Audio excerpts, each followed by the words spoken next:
시민과의 공감 대화에 참석해 주신 시민 여러분께 감사드립니다.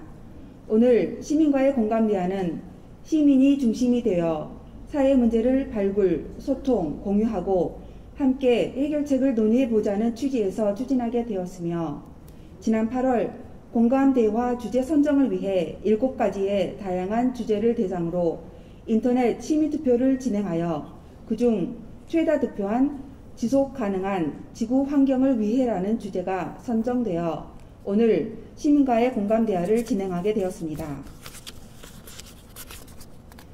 오늘 행사는 1부와 2부로 구성되어 있습니다. 1부에서는 인사 말씀 그리고 탄소 중립과 시민사회라는 주제의 강연과 그에 대한 질의응답을, 2부는 오늘 주제에 대한 군인 토론, 실전 방안 논의 그리고 결과를 공유하는 순으로 진행하겠습니다. 먼저 오늘 이 자리에 함께해 주신 분을 소개해 드리겠습니다. 내 삶이 행복한 매력, 활력, 품격 강산을 위해 힘쓰고 계시는 이돈국 부구청장님 참석하셨습니다.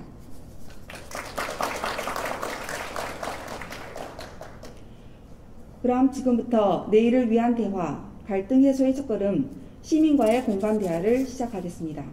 먼저 국민 의례가 있겠습니다. 모두 자리에서 일어나 앞에 있는 국기를 향해 주시기 바랍니다. 국기에 대하여 경례.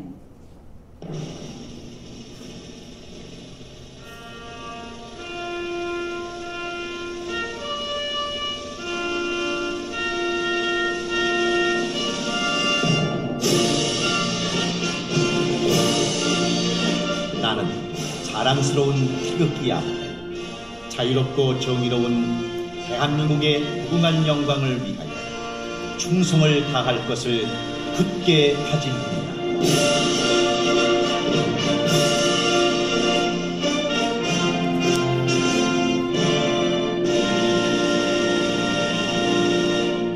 바로 이하 의례는 생략하겠습니다. 모두 자리에 앉아주시기 바랍니다.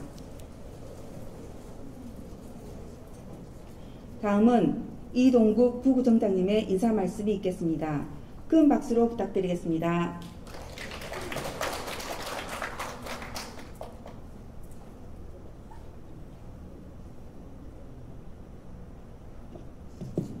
예, 부구청장 이동국입니다.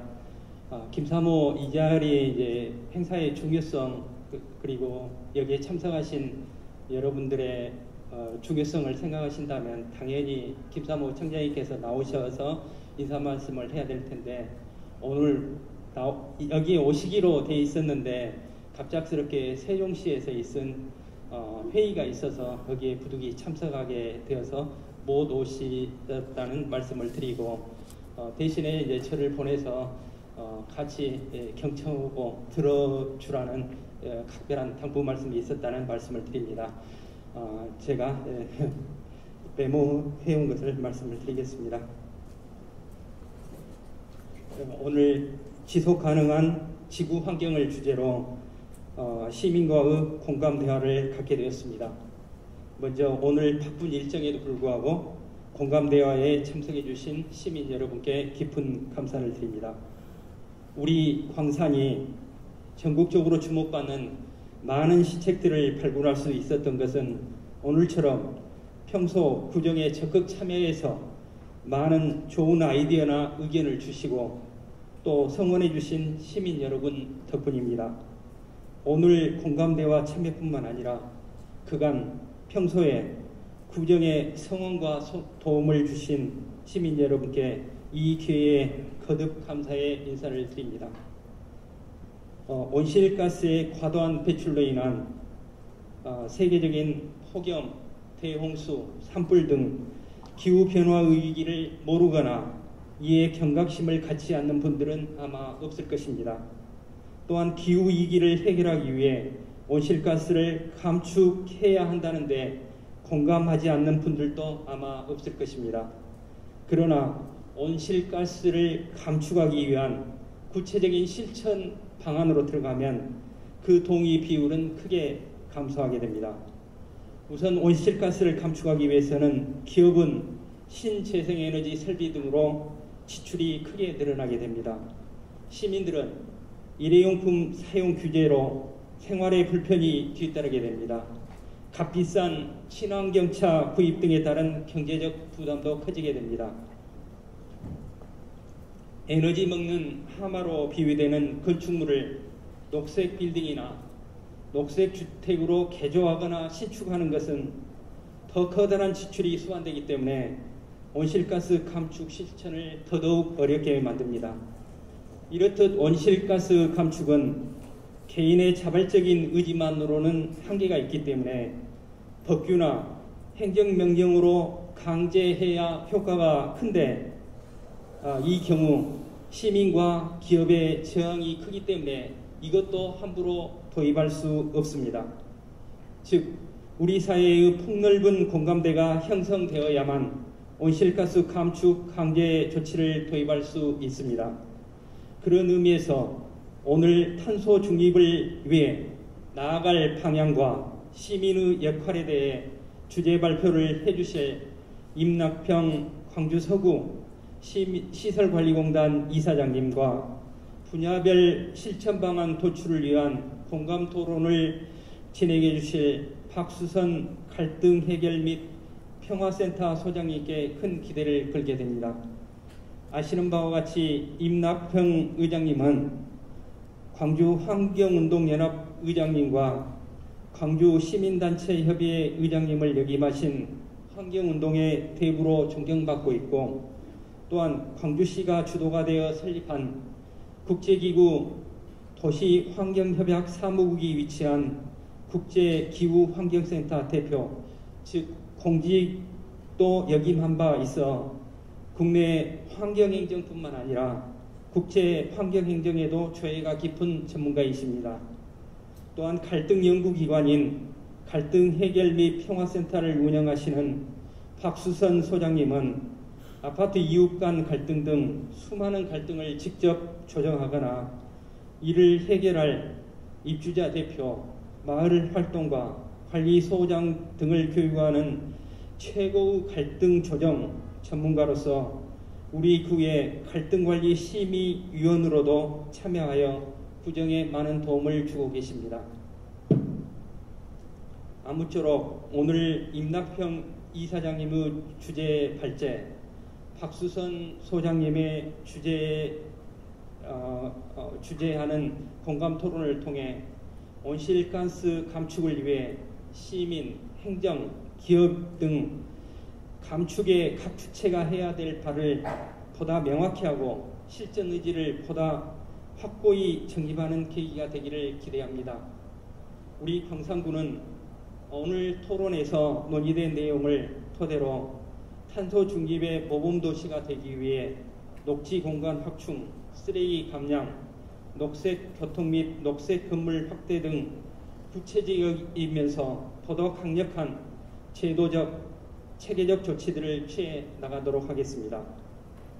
여기 계신 시민 여러분, 탄소 중립과 시민사회를 주제로 발제를 해주실 임낙평 이사장님, 그리고 토론을 주재해 주실 박수선 소장님을 큰 박수로 맞아주시기 바랍니다. 만나서 반갑습니다. 네네.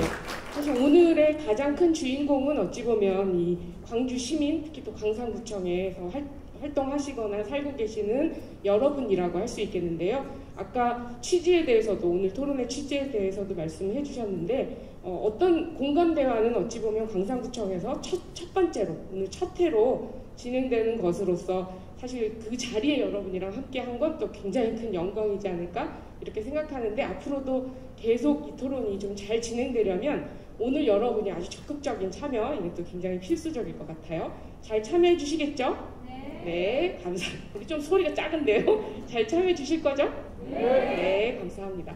자, 그래서 여러분 시간을 더 절약하려면 앞에 진행되는 거 빨리빨리 이제 시간 맞춰서 진행을 하는 게 저의 또 과제이기도 합니다. 그래서 오늘 여러분이 토론 진행하는 거에 대해서 간단하게 어떤 흐름으로 진행되는지 소개 말씀드리고 발표 듣도록 하겠습니다. 우선 주제 발표 및 질의응답이 진행될 거고요. 그리고 나서 10분간 휴식하시고 군인 토익, 이제 여러분의 본격적인 시간입니다. 그래서 여러분들 자리에 또 그 토의를 안내하실 퍼실리테이터, 진행자 여러분이 앉아 계시고요.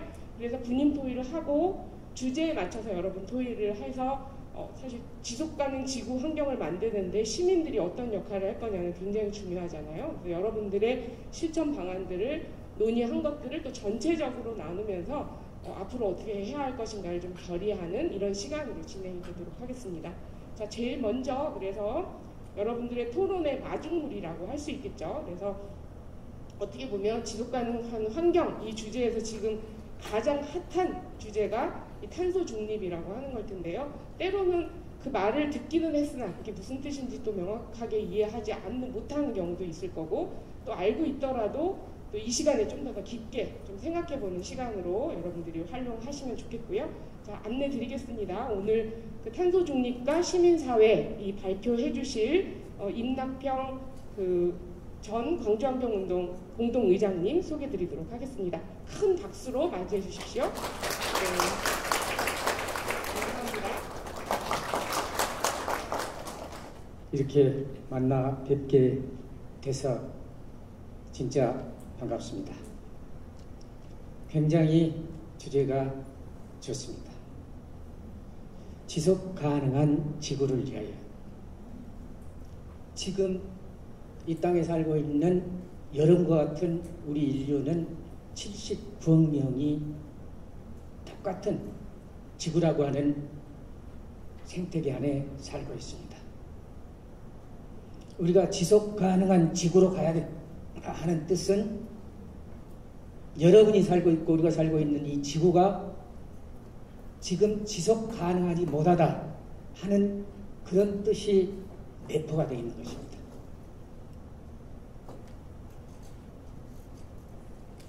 대한민국뿐만 아니라 우리 지구상에는 200여 개 국가가 있습니다. 그렇게 해서 생긴 우리 지구라고 하는 생태계, 지구라고 하는 우리 인류의 공동체가 크게 보면은 세 가지 큰 위기에 휩싸여 있습니다. 반드시 극복해야 될 과제입니다. 지속 가능한 지구를 위해서는 반드시 극복해야 될 과제가 크게 보면 세 가지가 있습니다. 첫째, 제가 오늘 집중적으로 말씀드릴 탄소 중립, 기후 위기를 어떻게든 잘 극복하자 하는 그런 의미의 탄소 중립. 두 번째는 그거는 간단한 일입니다. 생태계 파괴와 종다양성이 멸종을 하고 있습니다. 지구라고 하는 것은, 지구 안에 동식물, 생태계라고 하는 것은 800만 종이 서로 어울려 살고 있습니다. 생태계에. 그런데 과학자들이 연구를 해보니까 조금만 100만 종의 생물이 멸종하도록 되어 있습니다. 8분의 1입니다. 종이 멸종을 한다. 그거는 결국 어느 순간에 우리 인간도 건강하게 살 수 없다라고 하는 것을 뜻합니다. 종 다양성이 멸종하는 문제. 가끔 텔레비전 보면 그런 뉴스들 많이 나오고 있습니다. 그 다음에 두 번째, 쓰레기가 너무 많이 발생하고 있습니다. 광주 시민들도 하루에 한근 600g 쓰레기를 냅니다. 그 600g 쓰레기 광산고동에 생각입니다. 반은 음식물 쓰레기. 그 나머지 반 중에는 종량제 봉투를 여러분 날마다 배출하면서 보시면은 독성 플라스틱 폐기물입니다. 그 독성 플라스틱 폐기물 썩지를 않습니다. 그 독성 플라스틱 중에서도 매년 1000만 톤씩이 해양으로 들어가요. 우리 땅속으로 들어가요. 땅속으로 들어간 거를 포함해서 많습니다. 여러분 광산구에도 있을 거예요. 길거리 가면은 미세먼지 알림이 그거 다 정부에서 예산으로 해놨습니다. 미세먼지 그랬지 않습니까? 근데 미세 플라스틱이 어느 순간에 또 이슈가 될 수밖에 없습니다. 아주 미세한 플라스틱이 여러분이 마시는 물 속에, 여러분이 먹는 수산물에 또 식품에 이렇게 기준치 이상이 들어있을 가능성이 앞으로 제기될 가능성이 있습니다. 해양으로 막 하루 1년에 1000만 톤씩 들어간다. 플라스틱 양은 계속 증가 중입니다. 이 문제를 어떻게 할 것이냐 하는 그것이 과제이고 아마 그런 부분에 대해서 여러분 관심을 각별히 가져야 될 것입니다. 마지막으로는 오늘 주제인 지구촌 최대의 우리가 이걸 극복하지 않으면은 사실은 우리가 극복하지 않으면은 인류의 미래는 암담합니다. 우리뿐만이 아니라 전 세계가 그렇습니다. 그래서 이것을 어떻게 극복할 거냐 하는 그런 대안으로서 탄소 중립을 얘기했습니다. 여러분 들어보셨죠? 탄소 중립이란 말 다 이해하시죠? 들어보셨습니까? 탄소 중립은 작년에 문재인 대통령이 대한민국을 2050년에 탄소 중립 국가로 만들겠다 이렇게 발표를 했습니다. 그 발표를 전후해서 이영섭 광주시장께서는 정부보다 5년 빨리 2045년에 탄소 중립을 이루겠다 그렇게 얘기했습니다. 그러면 탄소 중립이 뭔 말이요? 다 의문이실 겁니다. 탄소 중립이라고 하는 것은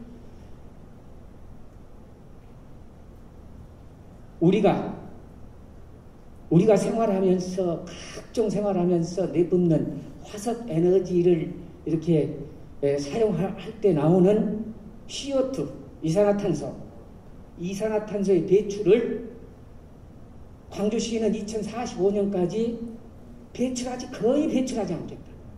배출 안 한다.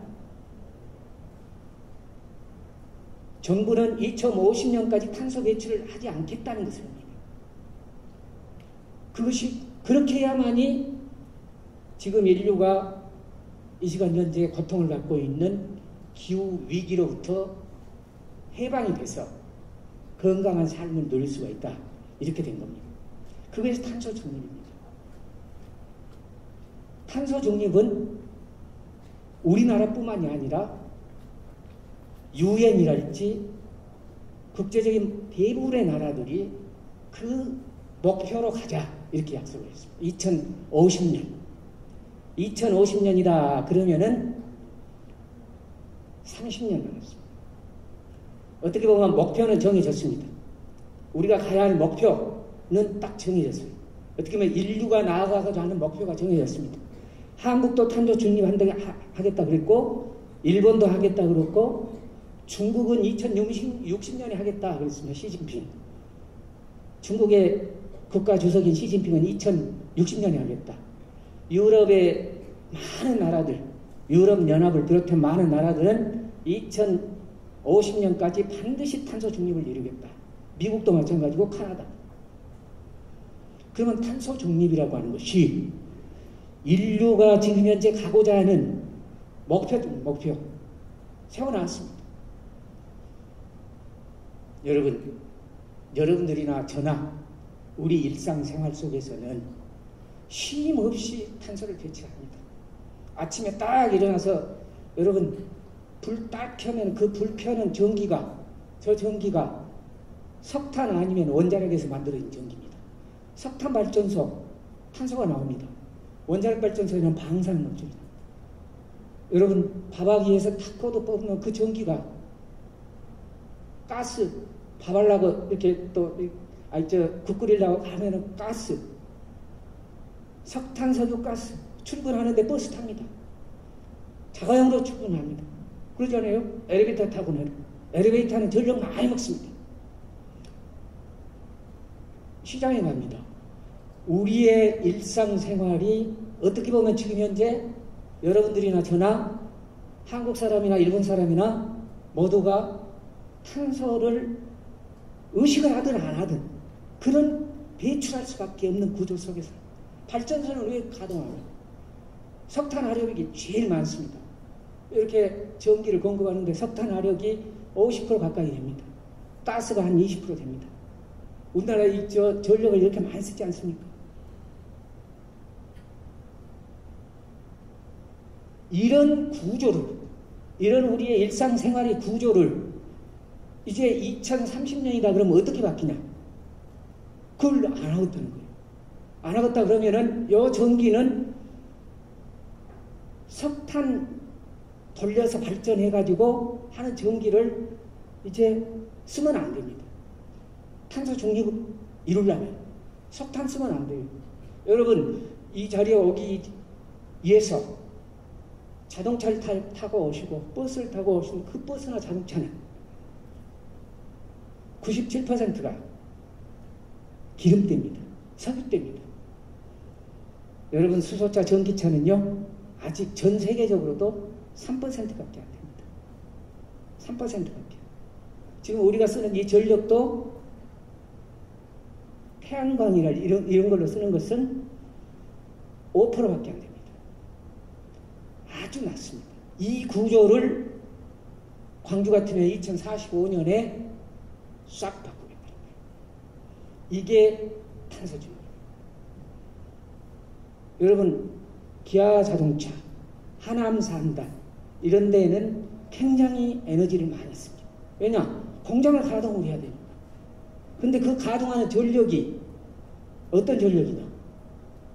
석탄, 석유에서 나오는 그 전원을 통해서 움직이는 기업 경영도 그런 화석 에너지에 의존을 하는 그런 구조를 가지고 있는 것을 한국을 비롯해 많은 나라들이 그렇게 가면 온실가스가 나오지 않습니까? CO2가 나옵니다. CO2, 온실가스는 6개 가스 중입니다만 그 중에서 한 80%가 CO2입니다. 그렇기 때문에 CO2를 온실가스 중에서 가장 많은 주범 중에 주범이죠. 이 가스가 나와서 지구온난화를 야기해서 여러분 금년 여름에 뉴스 들었듯이 미국의 시애틀, 카나다의 밴쿠버 이런 나라는 선선합니다. 항상. 여름에도 한 30도 넘어갈 때가 없어요. 그래서 집에는 에어컨이 없습니다. 아예. 그런데 46도까지 막 가요. 46도. 그 지구온난화다. 과학자들이 이렇게 했어요. 그런 여러 가지 홍수가 발생하고 태풍이 발생하고 남극이 노래가 내리고 북극이 막 지금 얼음이 지금도 녹고 있어요. 지금 이 시간이 지금 1년 중에 제일 얼음이 많이 녹을 때입니다. 북극에. 그 얼음이 녹으니까 해수면이 올라가요. 기후가 변해요. 패턴. 이런 기후 위기의 양상을 극복을 해야만 우리가 건강하게 사는데 그렇게 가려면은 결국은 과학자들이 탄소 중립으로 가야 된다 하는 그 상을 내는 겁니다. 그런데 2045년 우리 광주 탄소 중립을 간다.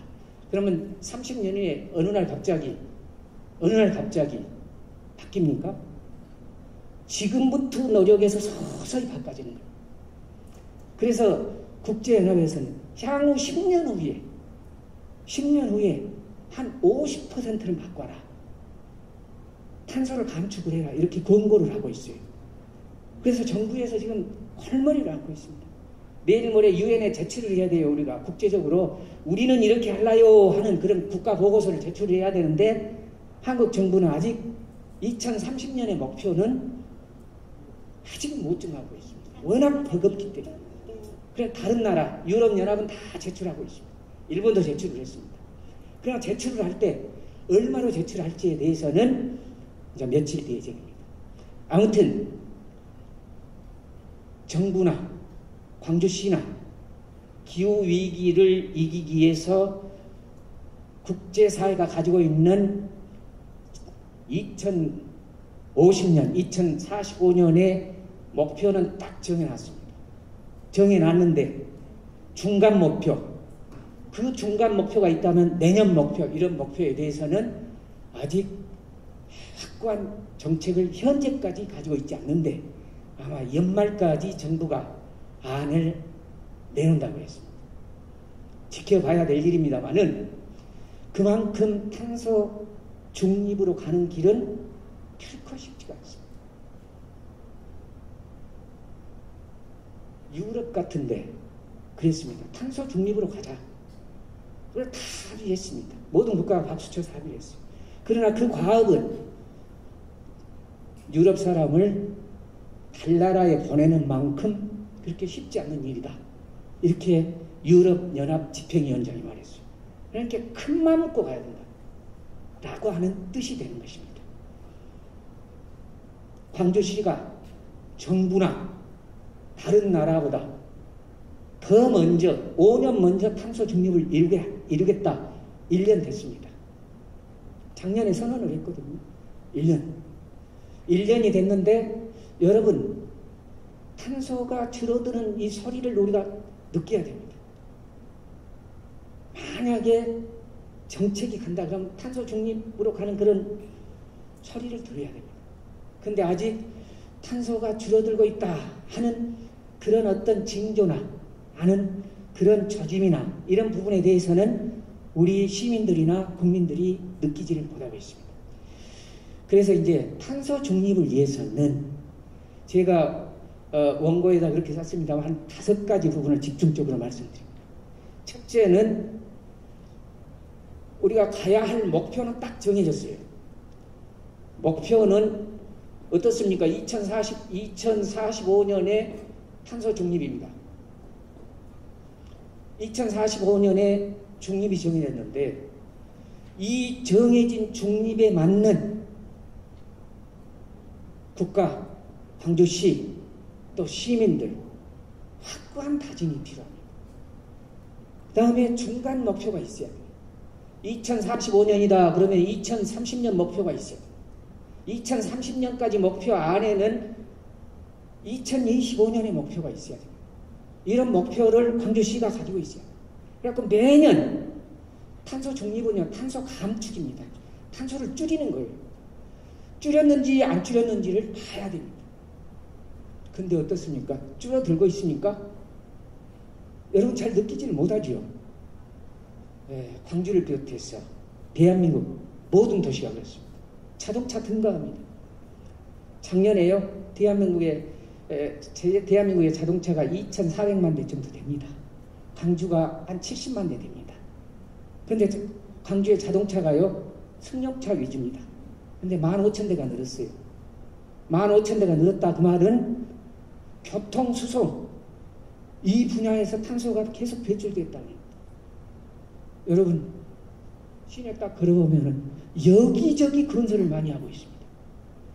한 가구당 가구 수가 계속 늘어나는 거예요. 초고층 아파트, 초고층 빌딩 이런 것이 늘어난다 그 말은 에너지 수요가 그만큼 증가한다는 거예요. 탄소 중립에 가깝게 된다 그러면은 그 빌딩을 유지하기 위한 에너지를 석탄, 석유 여기에 의존하면 안 되는 겁니다. 그런데 그런 구조로 건축물이 지어지고 있으니까 그렇지 않다. 확고한 목표가 있어야 된다는 거예요. 이 목표를 우리가 큰 목표는 정해졌거든요. 45년에 우리가 가야 할 목표는 정해졌어요. 근데 중간 목표랄지 이런 부분들을 확고히 해 나가야 된다 하는 것을 제가 첫 번째로 말씀드려요. 그리고 이 목표에 대해서 세워놨으면요, 이제 매년 얼마큼 줄였는가 이런 걸 해야 돼요. 대한민국은요, 여러분 우리나라가 탄소 배출 그런 것 통계는요 1인당으로 보면 14톤씩 냅니다. 14톤 1년에. 그러면 14톤이 어느 정도 양인가? 엄청난 양입니다. 그 많은 에너지를 소비하는 중국은 약 7.5톤 냅니다. 또 독일은 우리보다 훨씬 경제적으로 잘 사는 독일은 10톤 못 냅니다. 9.5톤 냅니다. 일본 10톤 냅니다. 대한민국은 14톤 5천만 인구로 나눠옵니다. 7억 2천만 원 냅니다. 7억 2천만을 5천만으로 나누니까 14톤.5420 14톤 4톤을 내고 있어요. 이놈을 제로를 만들겠다는 얘기거든요. 사실은 광주시는 행정구역으로 보면 광주시는 한 7톤 냅니다. 우리는 발전시설도 없어요. 다행히. 그런데 여수 여천처럼 막 철강 이런 중화학 이런 에너지를 많이 소비하는 이런 산업시설이 없습니다. 그래서 이제 도시로 보면은 우리는 한 7톤 냅니다만 대한민국 전체로 보면은 그렇게 많은 탄소를 내는 고탄소 국가 중에 하나가 대한민국.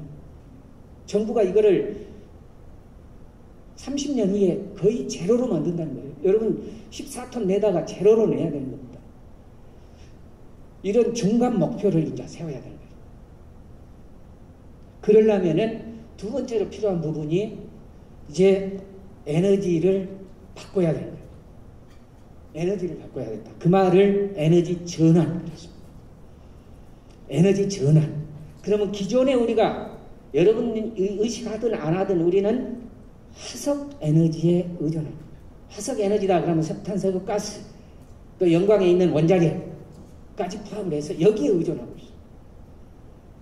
아까 제가 말씀드렸죠. 아침에서 일어나서 집에 돌아갈까지 쉼 없이 이 에너지를 바꿔야 돼요. 이 에너지. 지금 여기 불 켜고 있는 것도 석탄 아니면 원자력이에요. 어떻게 바꿔야 돼요? 에너지 전환을 해야 돼요. 첫째는 석탄은 이제 그만해야 됩니다. 석탄이라고 하는 것은 그야말로 그동안에 일 많이 했습니다. 왜냐, 지난 20세기에 오늘과 같은 경제적 통일을 누리기 위해서 석탄은 엄청나게 많은 일을 했습니다. 그런데 이 석탄이라는 놈이 그 석탄, 석유, 가스 중에서 가장 많은 오염물질을 내는 거예요. 석탄만 없어져도 25% 온실가스가 해결돼요. 그런데 대안이 있어. 대안이 있으면은 석탄을 안 해야 되는 거예요. 그런데 유럽은 지금 석탄 안 하기로 다 결의를 했습니다.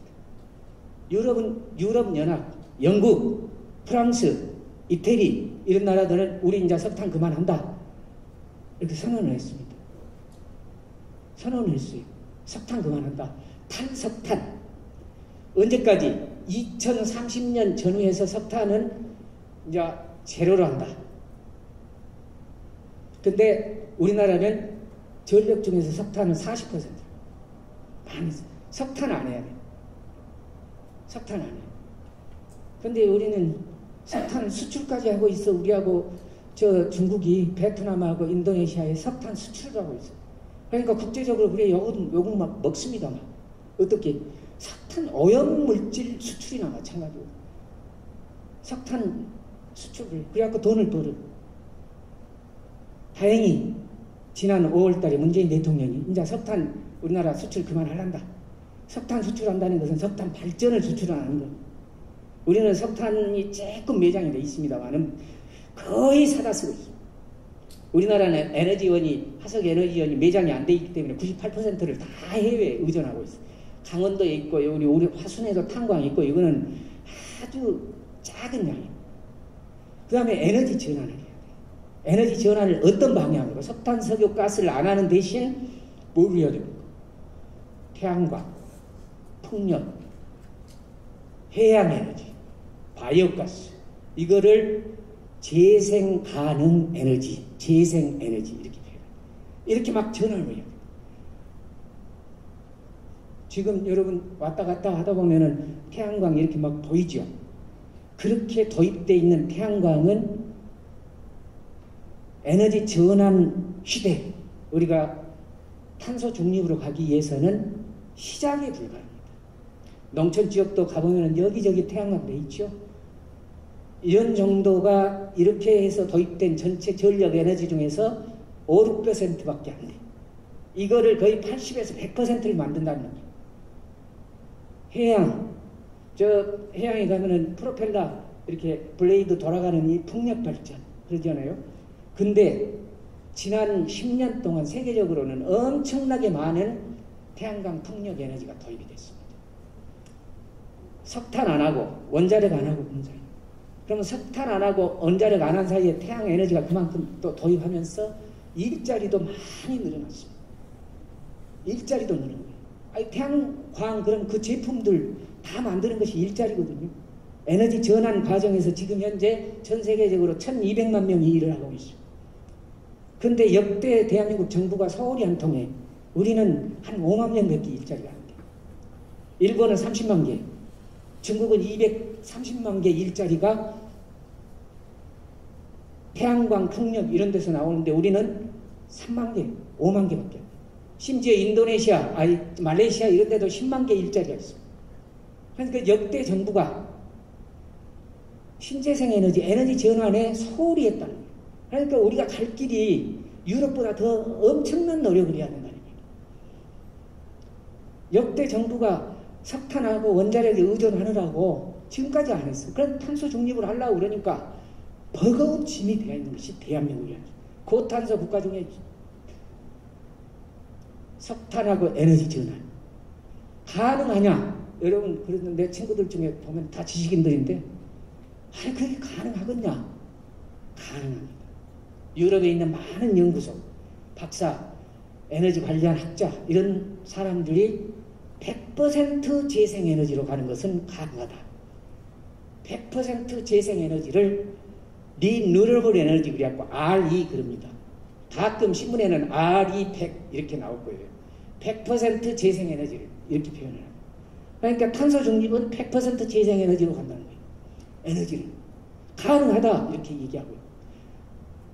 사람이 사는 조건은 독일이나 우리나 마찬가지입니다. 독일은 가능한데 한국은 가능 안 해요. 100% 재생에너지로 가기 위한 국가 전략을 만들고 100% 재생에너지로 가려면은 신산업이 생긴 거예요. 재생에너지 신산업이. 혁신도시에 한전이 오면서 신재생에너지 메카 만든다고 들어보셨을 거예요. 그러면 신재생에너지가 이 재생에너지, 신에너지. 그런데 지금 현재 별로 이루어진 모습들이 없고 우리 지역에 신재생에너지 관련 기업이 유치됐다 이런 말 못 들어보셨죠? 한전대학 지금 현재 유치된 거예요. 외에는. 이런 거를 해야 돼요. R이 100%. 그거 안 하면 중국에서 사와야 돼요. 광산구에 설치된 신재생에너지, 하늘에 이렇게 설치되어 있는 태양광 이런 제품 중에 중국 제품이 많아요. 우리가 탄소 중립으로 가면서 노력하면서 중국 사람들은 돈을 벌어. 우리는 물건을 사와. 이런 구조를 탈피하려면 정부가 대책을 세워야 돼요. 석탄에 의존하고 원자력에 의존하면서 그동안에 서울이 했기 때문에 문재인 대통령이 이제 선언을 작년에 해서 다음 대통령이 추진을 해야 될 일이 되겠습니다만은 에너지 전환이에요. 이게 굉장히 중요합니다. 에너지 전환이에요. 이렇게 나오는 전력은 층층 석탄 전력 아니면 원자력. 이거는 아주 나쁜 에너지. 두 번째는 우리가 탄소 중립으로 가려면은 교통, 수송, 수단에 혁명적인 변화가 있어야 돼요. 교통, 수송.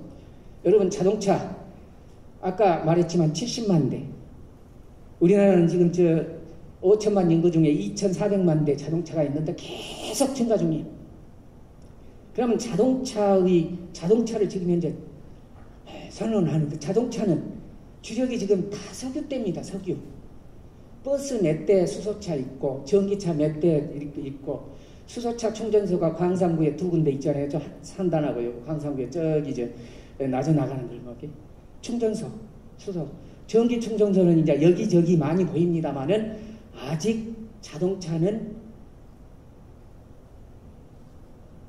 석유차가 추가됐습니다. 내연기관, 엔진을 장착한. 전기차는 엔진이 없습니다. 그러니까 자동차 타고 가면 소음이 없죠. 이렇게 바뀌어야 돼요. 그런데 그 바뀌는 속도가 탄소 중립으로 가려면은 앞으로 10년 후에 약 50%가 바뀌어요. 여러분 타고 다니는 자동차가 이제 수명이 다 한 달째 그러면 빨리 예를 들면 전기차로 바꾸고 수소차로 바뀌어요. 예를 들면 초창기에는 비싸. 그러니까 정부에서는 전기차를 한 달치 수소차를 한 달치 그럴 때 지원을 많이 하고 있어요. 우리나라뿐만 아니라 세계적으로. 전기차, 수소차를 제일 많이 도입한 나라가 중국입니다. 저기 노르웨이 벌써 10%가 넘어섰어요. 우리는 3, 4%밖에. 탄소 중립으로 가려면은 자동차 안 타는 이상은 자동차를 탈라 그러면은 2030년까지 4, 50% 정도로 바꿔요. 얼마나 큰 짐입니까? 국가에서 다 사줍니까? 국민들이 참여를 해요. 이 교통수송수단. 근데 어쩝니까? 교통이라고 하는 것은 그러잖아요. 광주의 교통을 100% 바꿔야 돼요. 어떻게? 광주의 대표적으로 광주의 교통은 고비용, 교통정책이 고비용, 저효율, 환경 파괴적인 교통정책이 광주시 정책이에요. 대한민국의 교통 대부분의 도시예요. 왜 고비용이냐? 여러분 시내버스 타고 다니죠. 여러분이 내는 세금을 1년에 1,200억씩 그 교통 부분에 적자를 메운다고 지원을 하고 있어요. 금년도 1,200억 정도 할 거예요. 이거 대중교통은 준공영제라 그래갖고 지원을 합니다. 적자 1,200억. 그럼에도 불구하고 도시의 교통수송 분담률은 승용차가 40%, 대중교통이 한 20몇 %, 반밖에 안 돼. 대중교통이 그렇게 돈을 많이, 그 다음에 도시철도, 지하철 1호선은요 600억 정도 적자가 나. 그 적자 부분은 여러분들이 내는 세금으로, 그러면 교통 부분에 있어서만도 광주시가 그래서 고비용이라는 거예요. 그리고 여러분들은 어쩝니까? 다 자금. 집이 없어도 요즘은 다 자가용부터 사잖아요. 아무튼 교통 부분 혁명적입니다. 그러면 저 비용으로 바꾸려면은 녹색 교통으로 바꿔야 돼요. 탄소 중립 교통으로 바꿔야 돼요. 대중교통을 활성화시키면은 엄청난 온실가스 감축 효과가 있어요. 대중교통 수송 분담률이 27%예요. 그런데 이것을 한 30% 한다 그러면 온실가스가 엄청나게 경제적이고 또 아무튼 바꿔야 되고, 아무튼 그 다음에 세 번째는 녹색 빌딩. 지금 여기 있잖아요. 이런 건물이요. 지금은 이제 탄소 중립형 건물로 바꿔야 됩니다. 다 에너지를 많이 먹습니다. 에너지를 많이 먹어요. 이렇게 됩니까? 이제 건물도 녹색 빌딩을 줘요. 녹색 빌딩이다 그러면은 이 건물을 짓는다 그러면은 재생에너지를 도입하고 또 에너지 효율성 건축 기법을 도입해야죠. 그래서 여기에서 쓰는 물도 다 에너지예요. 여러분들이 내는 수소세 중에 30%가 에너지 비용입니다. 중수도 도입하고 뭐 이런 빌딩으로 다 변화를 시켜나가야 됩니다. 녹색 빌딩.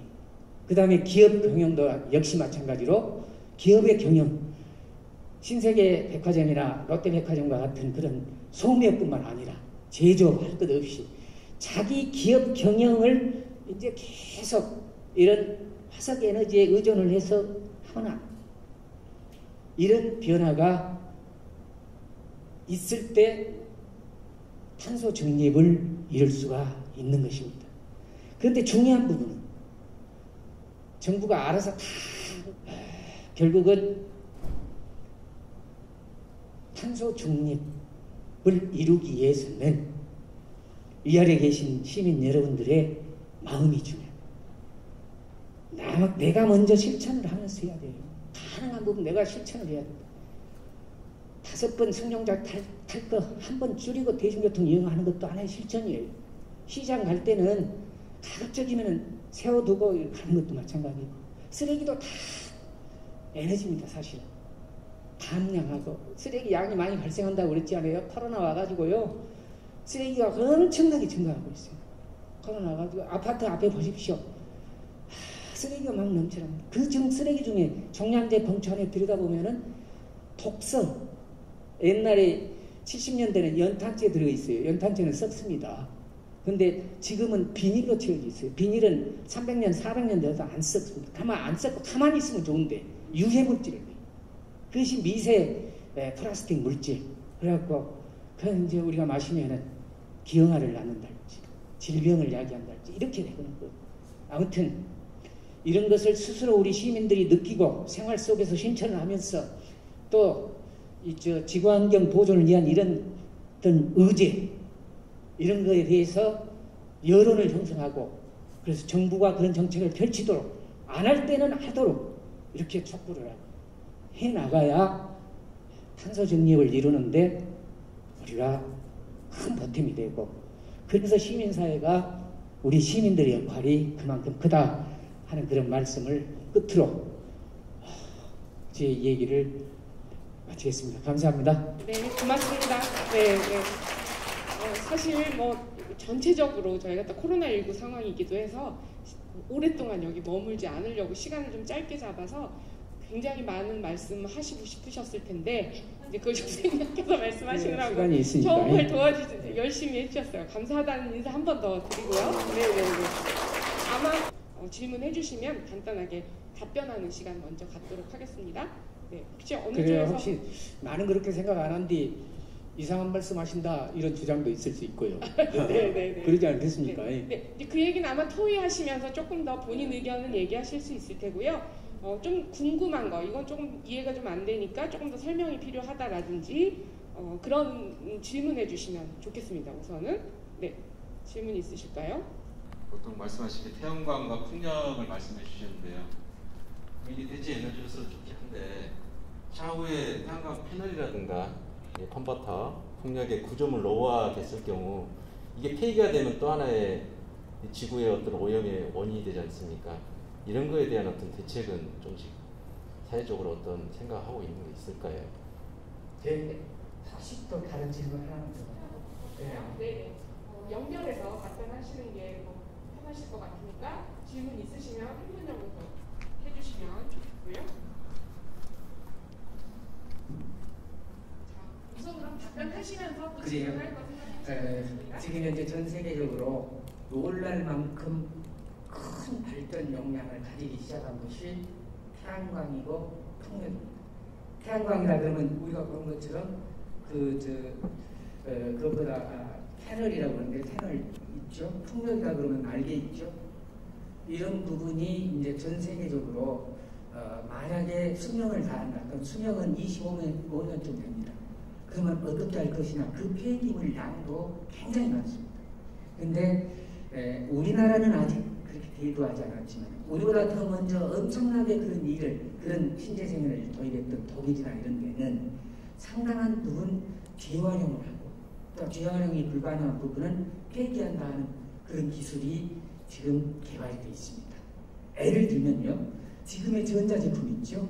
컴퓨터랄지 각종 전자제품도 옛날에는 없었던 그런 제품이거든요. 이런 부분도 굉장히 많이 재활용할 부분들은 거기서 재활용해서 뽑아내고 또 전자폐기물이라고 해갖고 폐기할 부분들은 폐기하고 그렇습니다. 그래서 우리나라에서는 아직은 걱정할 수준은 아닌데 학계나 또 업계나 이런 데서는 그 태양광 패널이나 또 풍력 블레이드 날개에 대한 재활용이 지금 현재 정부 정책으로 그들 정부 정책으로 지금 준비가 되고 있습니다. 다만 한국은 그 양이 독일이나 중국이나 여기에 비하면 아직도 그렇게 많지 않기 때문에 이것이 사회적 문제가 되어 있거나 그러지는 아직은 않습니다. 한국은 답변되었습니까? 네. 또 질문해 주신 의도나 이런 것들 좀 생각해 보면 탄소 중립을 위한 노력을 할 때 그런 폐기물 관련해서도 그럼 어떻게 접근할까를 조금 통합적으로 정책을 세우고 해나가야 되지 않을까? 또 이런 의견까지도 좀 이해가 됩니다. 자, 질문 혹시 또 있으시면 한 분 정도 더 질문을 드려볼까요? 네.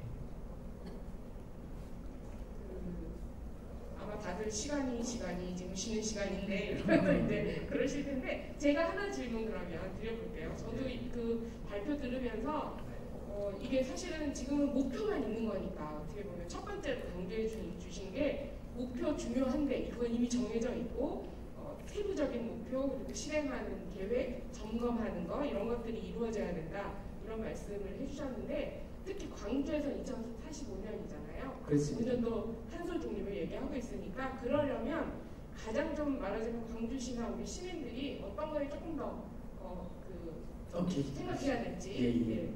광주는 첫째 중요한 것이 교통입니다.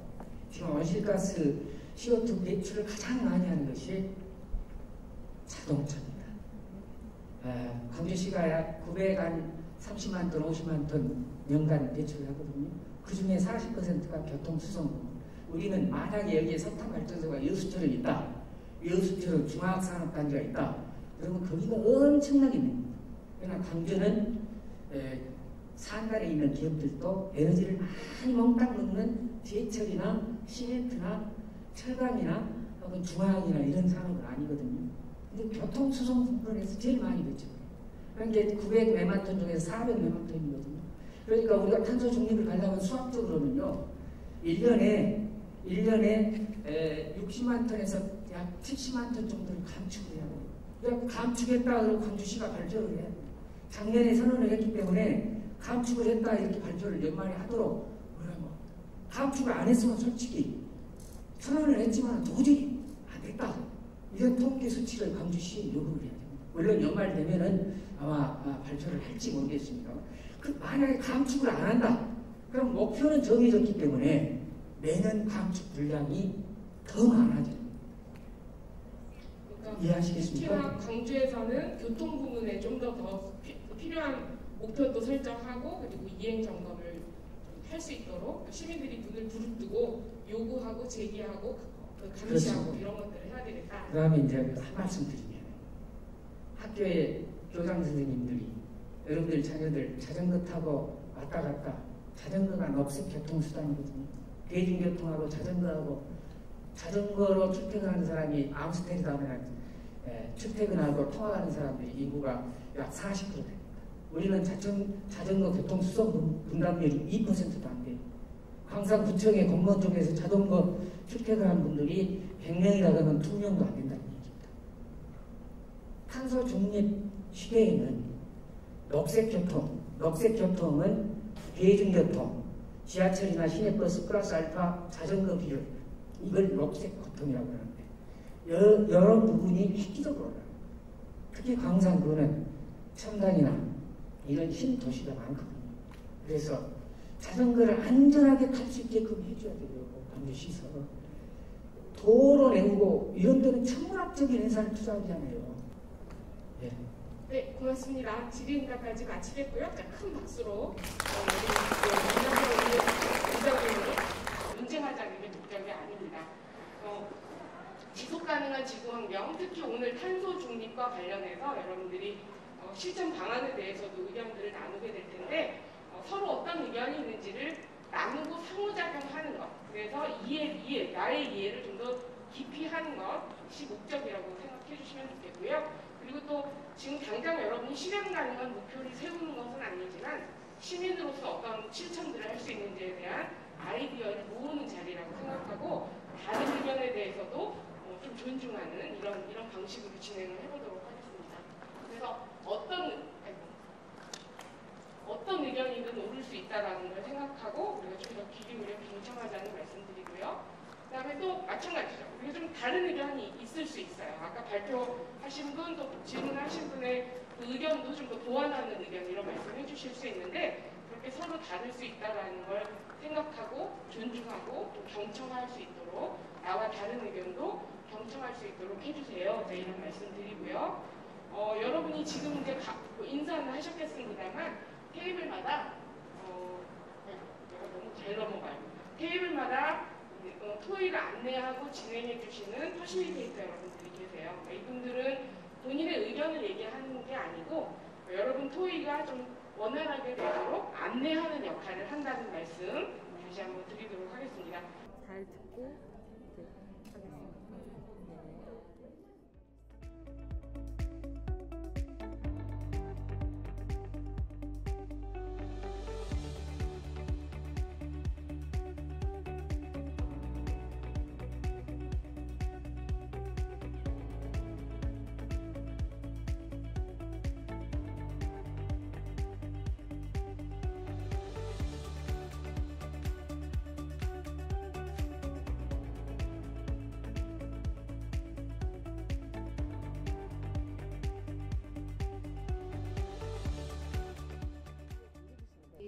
전환 분야에서는 지금 저희가 그 재생에너지로 태양광도 풍력발전소가 많이 지금 뜨고 있는데 저희 조에서는 태양광을 많이 설치를 하면 좋겠다는 의견이 나왔는데 많은 분들이 지금 주거 환경이 태양광을 설치하기에는 아파트에서 살다 보니까 좀 여의치 않는 그런 경우가 많은데 저희 나온 의견 중에 하나가 아파트를 새로 지을 때 처음부터 태양광을 설치를 했으면 뭐 이렇게 미관상으로 설치하지 요즘에는 미관상으로 입주자 회의에서 설치하는 것도 때라는 그런 경우가 많이 있는데 그런 거를 줄이고 여러분들이 같이 이렇게 아파트에서 같이 하다 보면 또 경제적으로도 더 이렇게 혜택을 더 받을 수 있으니까 처음부터 태양광을 설치할 수 있는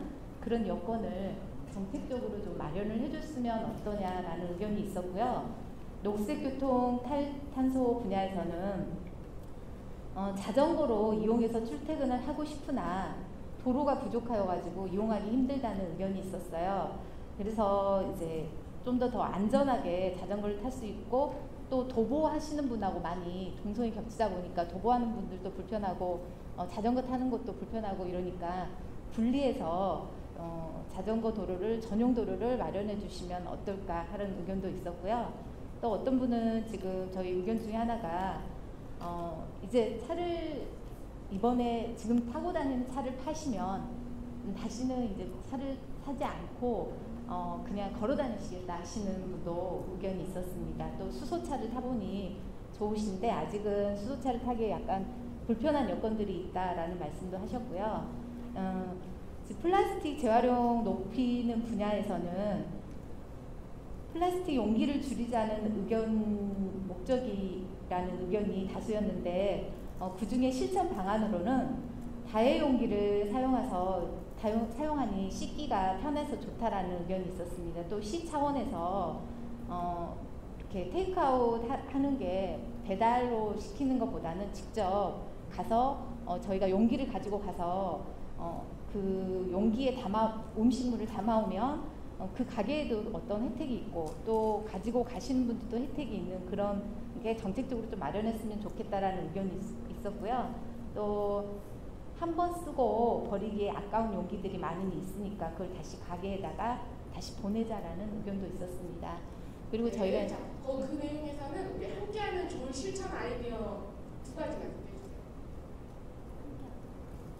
다른 조에서도 이제 발표를 하셔야 되니까 함께하면 좋은 실천 아이디어 중에서 2가지만요. 부족하다고 생각되어지는 2가지. 저희는 이제 지금 함께하는 좋은 실천에서는 뭐 캠페인 활동으로 죽기 같은 거 이런 것도 또 좋고 자전거 도로 이용하기 출근 이것도 함께하면 좋은 실천 아이디 중에 하나였습니다. 네네네. 일주일에 1회 채식하기도 있었습니다. 네네. 고맙습니다. 네. 현 차원에서 돌아다니는 버려진 쓰레기 다 모아서 버리는 것도 중요하다고 저희들이 하고 있는 일이고요. 네, 함께하면 좋은 실천 아이디어로는 저희가 이제 전기차 얘기가 아까도 나왔지만 전기차로 바꾸자. 근데 대신 이게 설치 비용이 부담스러운 이게 구해서 좀 도와줬으면 좋겠다. 그다음에 기업이 그러니까 소비자만 중요한 게 아니라 만드는 사람도 중요하기 때문에 기업이 함께 했으면 좋겠다는 얘기도 나왔고, 그 다음에 공원 같은 데 버려지는 쓰레기 많이 있죠. 저희들 물 마시고 버리고 오는 사람들도 많고 저희들도 간혹가다 그럴 때가 있으니까 거기다가 쓰레기통이 아닌 분리 배출함을 만들자는 얘기를 했어요. 그런 것도 필요하지 않을까. 왜냐하면 분리 배출함이 있다면 갔을 때 분리를 저희가 배출을 할 수 있는 장소가 있는 거잖아요. 그러니까 쓰레기통보다는 분리 배출함이 더 나을 것이다. 이렇게 하고, 그다음에 재활용구에 적극적으로 참여할 수 있게 교육하자. 후손들한테, 저희 아이들 자녀들한테 해보자 얘기했고, 그다음에 아까 저도 자전거나 걸어 다니는 경우에 보면 도로가 정말 걸어 다니는 사람이라든가 자전거 타는 사람한테 편하게 되어 있지 않고 오로지 자동차가 다니는 길이 정말 편하게 되어 있거든요. 다니다 보면 너무 힘들어요. 그 얘기는 아까 예. 그래서 그게 꼭 필요하다고 얘기했고, 그다음에 이제 정비가 좀 필요하지 않냐 얘기했습니다. 감사합니다. 그 필요성에서요. 저희는 3가지 정도가 나왔어요. 그 플라스틱 재활용 분야에서 줄이기 위해서 그 광산구에서는 2곳에 제로웨이스트 샵이 있는데 이것을 조금 더 많이 설치를 해서 이 부분에 대해서 확정됐으면 한다는 의견이 있으셨고, 그 다음에 그 비닐 플라스틱 분리 배출에서 철저하게 해서 이 부분을 철저하게 자리하기 위해서는 감시할 수 있는 눈이 필요한 것이 아닌가라는 의견이 있으셨는데, 지금 공공근로 일자리로 활성화해서 많은 분들이 좀 하고 계시잖아요. 그래서 이 부분이 이런 쪽으로 해서 일자리를 창출하면 어떤가라는 의견이 있으셨습니다. 그리고 한 가지는 녹색교통 분야에서 그 교통 부분에서 그 적자 보는 부분을 세금으로 지원을 하고 있는데요. 이 부분 같은 경우에 세금이 투명하게 어떻게 쓰이는지, 그리고 그 부분에서 감시단, 시민 감시단을 설치를 해서 시민들이 확인할 수 있게끔 했으면 좋겠다라는 의견이 있으셨어요.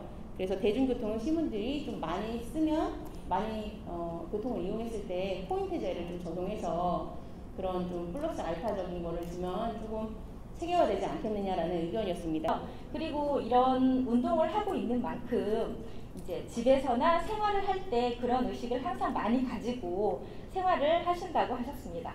그리고 함께 하면 좋은 실천 아이디어로는 뭐 여러분들이 많이 말씀해 주신 것과 거의 비슷합니다. 하지만 조금 다른 게 있다면 좀 단체를 만들거나 뭐 연합을 해가지고 쓰레기를 되돌려 주는 거, 이제 과대 포장이 너무 많은 그런 기업들에게 그렇게 하는 것과 그 다음에 유통기한이 아닌 소비기한 알리기라는 의견이 있었습니다. 이제 소비기한 같은 경우에는 먹어도 탈이 나지 않는 그런 기한을 말을 하는 거잖아요. 예를 들면 우유 같은 경우에도 이제 유통기한은 한 10일 정도인데 사실 소비기한은 플러스 50일 정도 지나도 아무런 문제가 없답니다. 그리고 달걀, 뭐 두부 이런 것도 굉장히 긴데 두부 같은 경우는 보통 14일 정도. 요약해 주셔요. 네. 그런데 그러니까 저희는 이런 음식물 쓰레기를 위해서 소비 기한 날리는 거를 적극 추천합니다. 네, 이상입니다. 네, 고맙습니다.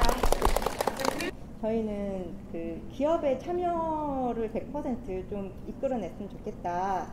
재생에너지 경영 분야에서 필요성에 대해서 우리가 하는 것은 굉장히 미약한데 정부나 기업에서 참여를 하면 그 효과는 극대화될 거다. 그래서 제도를 마련하는 것이 더 좋을 것 같다는 그런 논의를 했습니다. 그리고 저희 조에서 내가 하고 있는 일 중에서는 가장 포인트가 된 게 걸레나 행주를 사용하는 거, 그리고 손수건을 사용하는 거. 저희가 물티슈를 많이 사용하는데 그거 대신에 빨아서 다시 사용할 수 있는 그 걸레나 행주, 손수건을 사용하고 냉장고 비우기.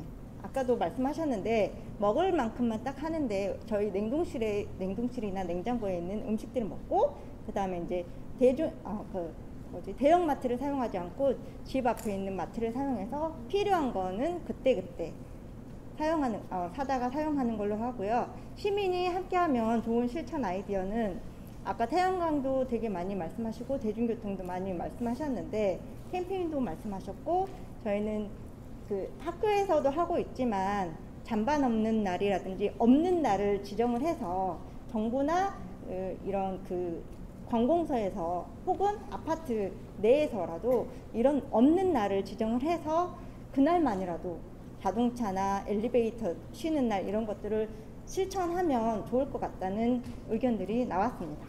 네, 고맙습니다. 네. 기업의 참여에서 관련하여서 강제적으로 사용을 규제한 것이 나왔고 친환경 제품을 만들어서 하는데 내기에 이제 불필요하다는 의견이 나왔는데 이제 수출에 제약이 있어가지고 가능할까 하는 우려가 나왔습니다. 그리고 대형마트에서 생활용품 등을 주유하듯이 가져온 용기에 담아서 구입할 수 있도록 방안을 마련하여 그 의견을 냈습니다.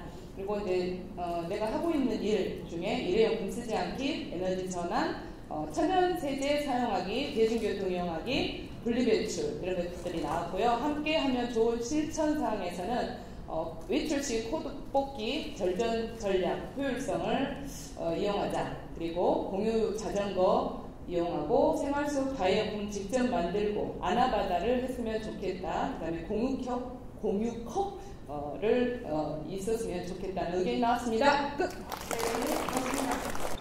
네, 사실은 굉장히 중요하죠. 탄소 배출량을 줄이는 것도 중요하고 그런 나무를 심는다거나 그런 환경을 가꾸는 걸 통해서 흡수원을 또 늘려나가는 거 이런 것도 되게 중요한 일인 것 같습니다. 근데 여러분이 정말 우리 사실은 40여 명, 30명, 40여 명이 모여서 시작했는데 끝은 조금 줄어들었습니다만 모여서 낸 아이디어들, 저는 되게 놀라웠던 건 여러분이 하고 있는 실천들은 굉장히 공통적인 게 많았던 것 같아요. 그리고 또 논의하시면서 기업이 해야 될 일, 정부가 해야 될 일, 그리고 또 시나 지자체가 광주시 광산구청이 해야 될 일에 대한 이야기들, 그리고 또 여러분이 개인적으로 해야 될 일과 시민들이 좀 힘을 모아서 이런 캠페인이든 아니면 단체를 통해서도 좀 구현해내야 되는 것들에 대해서 굉장히 다양한 의견을 주셨는데, 자, 이건 어찌 보면 지속 가능한 우리 지구 환경을 만드는 이제 첫 출발을 지금 함께 했다. 광산구청에서 공감 대화를 통해서 함께 했다. 이런 의미일 것 같습니다. 이게 끝이 아니고 여러분이 주신 의견은 이제 좀 정책에 반영이 되기도 할 테고, 또 여러분이 공유하면서 받아들였던, 이해했던, 또는 아 저런 방법도 있구나 이렇게 좀 알았던 그런 내용들을 나의 실천에서부터도 좀 더 확대해 나갈 수 있는 그런 시간이 되었기를 바랍니다. 자, 그래서 저는 이제 정말 죄송합니다. 시간을 10분이나 늦게 끝나게 돼서 죄송하다는 말씀 드리면서 저는 이제 이렇게 마치고요. 팀장님께서 잠깐 마무리하시면서 광고 말씀하고 마치도록 하겠습니다. 네, 고맙습니다. 지금까지 진행해주신 박수선 소장님께 다시 한번 박수 부탁드리겠습니다. 수고하셨습니다. 시민 여러분 감사합니다.